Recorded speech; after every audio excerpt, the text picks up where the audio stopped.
Everybody on the internet has haters, no matter who you are. But throughout all these storms of hate on the internet, throughout all these YouTubers who can't seem to catch a break from the criticism, one man stands out above the rest as universally loved. Who could it be? Ryan Michael Trahan. But how?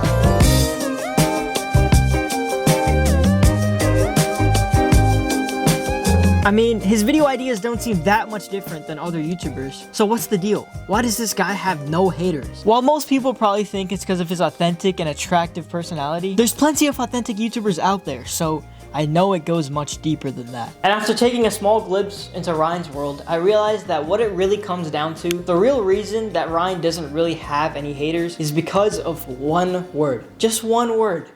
That word is purpose. He attaches a purpose to what he does, and that clearly shows when you compare him to other YouTubers. So Ryan currently has two main avenues that he's really pursuing in his social media presence, and we're gonna cover how he attaches a purpose to each one of them. The first one being, obviously, his YouTube videos. Now, back in the day, Ryan used to make commentary videos where he would clown on people and just do other random stuff, but now his videos are more personality-based, where he goes and does random stuff, but it's not like crazy stuff that he's doing. You just really wanna watch it because it's Ryan who's doing it. And Ryan's goal when it comes to making these videos, as he stated it, is to be redemptive and create restoration in the viewer. This is basically the framework we developed. It's redemptive work versus exploitative work. Redemptive work, the difference is what we build is we create for restoration. The whole goal of the video is different. It's not for rewards, profit.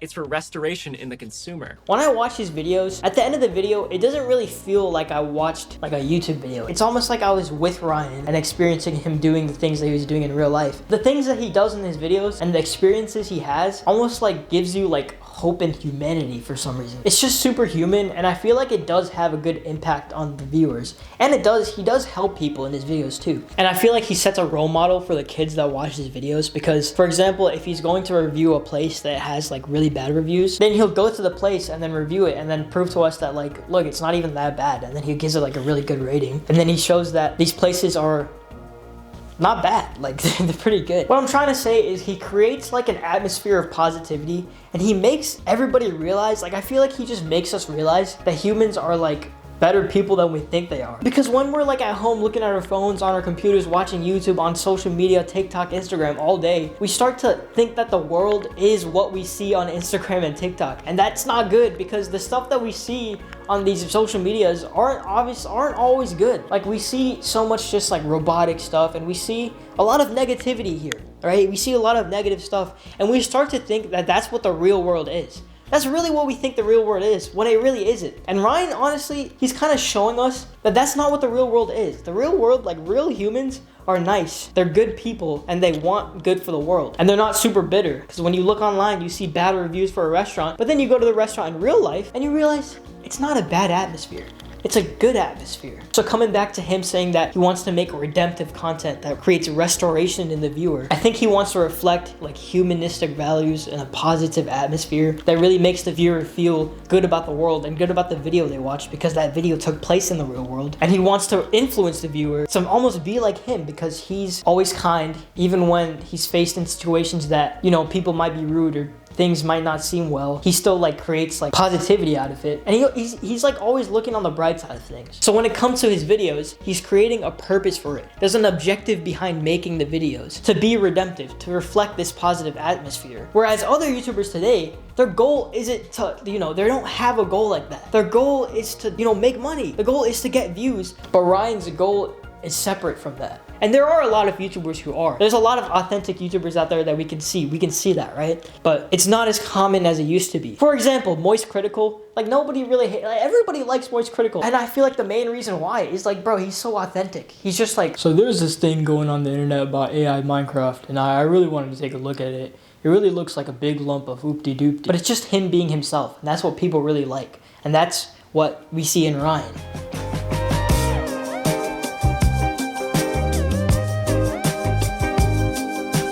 I'm gonna contradict myself here, alright, and say that when it comes to avenue number 2, I have seen Ryan receive some criticism for this. I have seen him get some hate for this. And what I'm talking about is Joyride.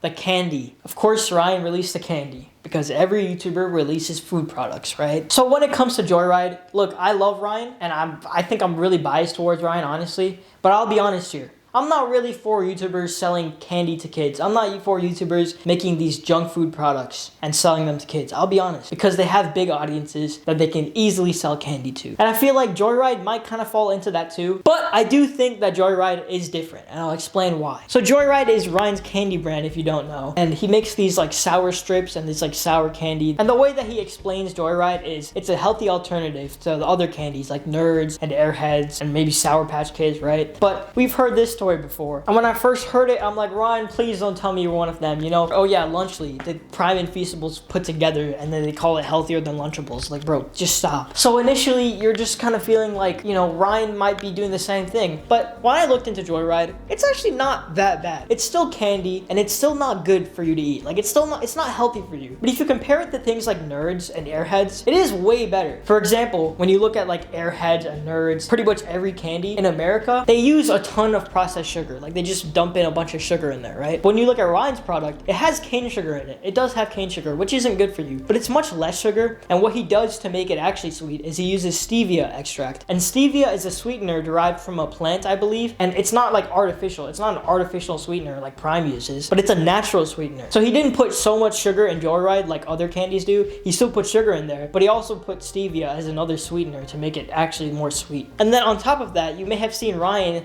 explain how his candy can't look like the other candies because they use artificial colors. So the other candies use things like red 40, blue 1, and yellow 5. And dude, I cannot express to you how just stupid it is. Like, a lot of people don't know what red 40 is and blue 1, but if you look into it, it's literally just used to make the candy look better. If you take a candy that has red 40 in it and you take the red 40 out and then you eat the candy, it's not gonna taste any different. It's gonna taste the complete same. But these companies put red 40 and stuff in their candy to make it look bright so that you would buy it. They do it so it looks more bright red, bright blue, bright yellow, so that it looks more appetizing and then you're more likely to buy it. Like, that's so stupid. And I kid you not, red 40 and those other colors, they're banned in other countries. They're literally banned in other countries. But guess what country allows it? Guess, just take a guess.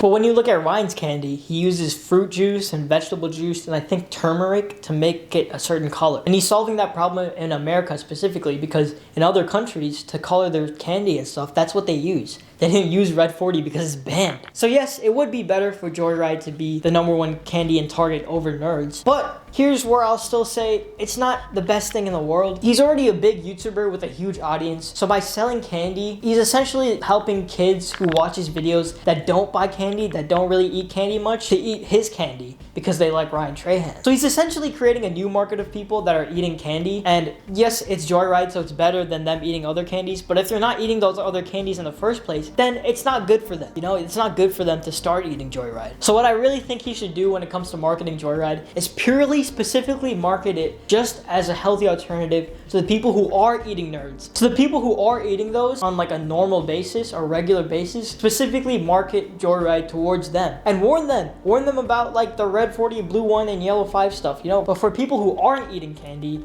yes, Joyride, like, you shouldn't be eating it if you're already not eating candy.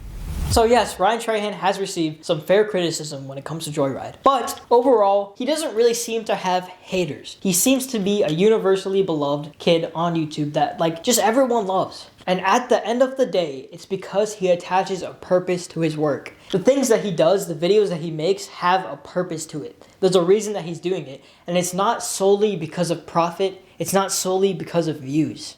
I don't even know if I can tell you I've been stressed for like You haven't been stressed? seven You months. You should. It was incomparable to the stress I felt with the way I used to make videos. Stress in the past was very performance-based, and now it's all about everyone else. And it's really hard to feel stressed whenever that's the case. It's not to say that things won't be hard, and I understand that, but it's just crazy how like shifting your heart to others instead of like what can they do for me has been wild.